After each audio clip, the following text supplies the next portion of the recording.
It was a tense morning in the bustling courthouse of downtown San Diego. The courtroom buzzed with whispers and the rustling of papers. The air was thick with tension as lawyers in crisp suits shuffled their notes, their polished shoes clicking against the floor. At the center of the room, Judge David sat high on his bench, his stern face casting an imposing presence over the proceedings. Known for his no-nonsense demeanor and sharp tongue, he surveyed the courtroom with practiced authority. Suddenly, the doors creaked open, and all eyes turned to see a young black teenager step inside. Christopher, barely 13, clutched a battered briefcase with trembling hands. His oversized blazer, a hand-me-down from his older brother, hung awkwardly on his slim frame, a stark contrast to the tailored suits of the seasoned professionals filling the room. He paused for a moment, his wide eyes scanning the unfamiliar space, before he walked nervously toward the defendant's table. Judge David arched an eyebrow, his lips curling into a smirk. "And who might you be?" he asked, his voice dripping with condescension. "Lost on your way to the basketball court?"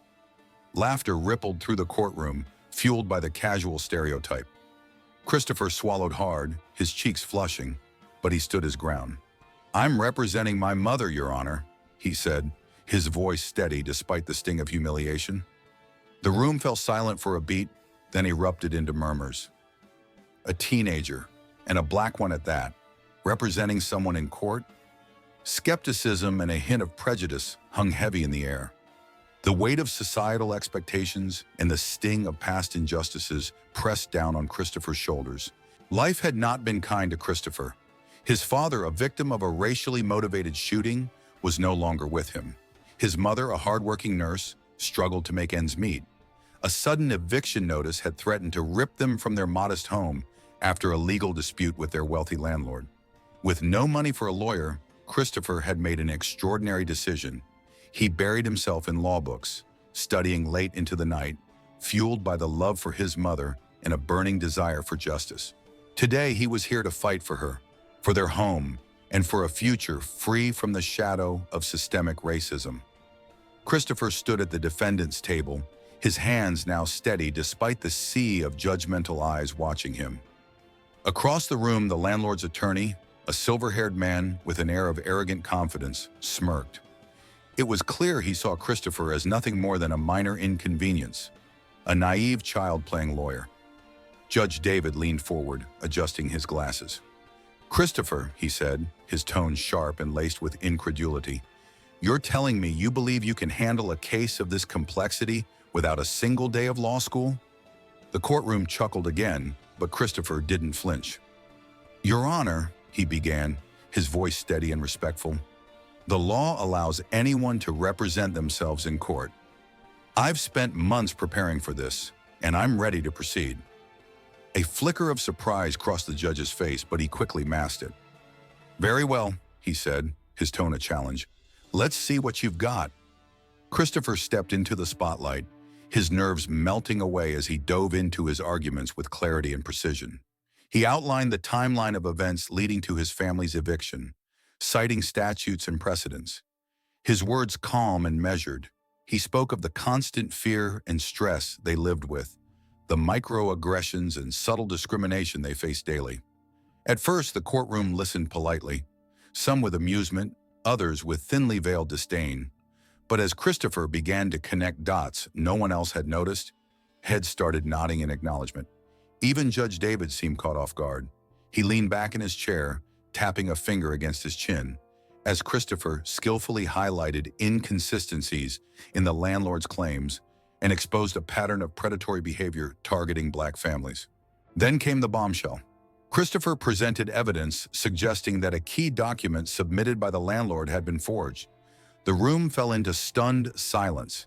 The opposing attorney fumbled for words, unable to counter Christopher's airtight arguments.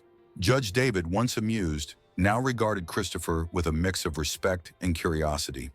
The young black teenager, once dismissed and underestimated, had turned the tide, leaving everyone wondering what he'd reveal next. Christopher's voice rang steady and clear as he held up a document, its edges slightly frayed from handling.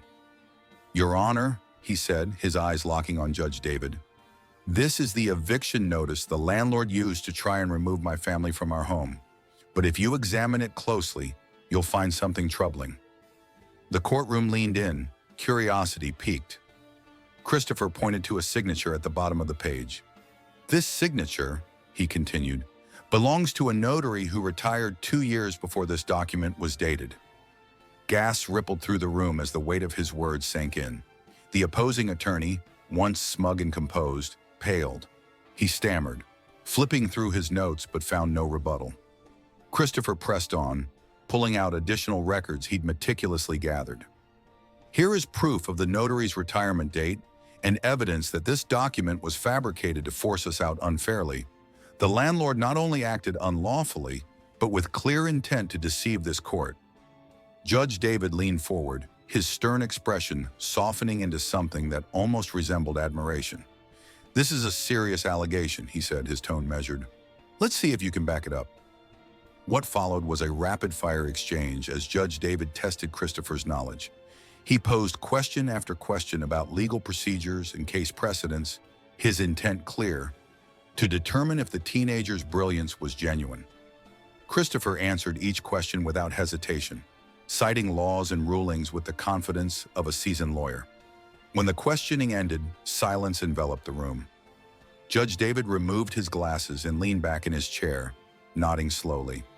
"Impressive," he said, his voice carrying newfound respect. "Christopher, you may have a future in law after all." The courtroom was silent as Judge David cleared his throat, his gaze shifting between Christopher and the landlord's attorney. After reviewing the evidence and hearing the arguments, he began, his voice steady. "It is clear that the eviction was not only unjust, but based on fraudulent documentation." A murmur ran through the room, quickly silenced as the judge continued. "The court rules in favor of the defendant. The landlord is ordered to compensate the Christopher family for damages, including the wrongful eviction and emotional distress." For a moment, there was stunned silence. Then applause erupted, filling the courtroom with a wave of emotion. Christopher's mother, seated at the table, covered her face with trembling hands before pulling her son into a tearful embrace. "You did it," she whispered, her voice breaking. "You really did it." As the room began to clear, Judge David stepped down from the bench and approached Christopher. The sternness in his face had softened, replaced with a hint of a smile. "Christopher," he said, extending a hand, "I owe you an apology. I underestimated you, and I was wrong to do so. You've shown exceptional intelligence, dedication, and an understanding of the law that many trained attorneys lack."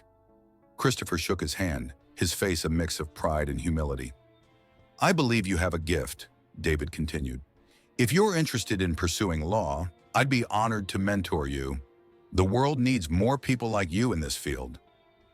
As Christopher and his mother walked out of the courtroom, the weight of their victory settled in. For the first time in months, hope glimmered on the horizon. Christopher glanced at the towering courthouse behind him, silently vowing to return one day.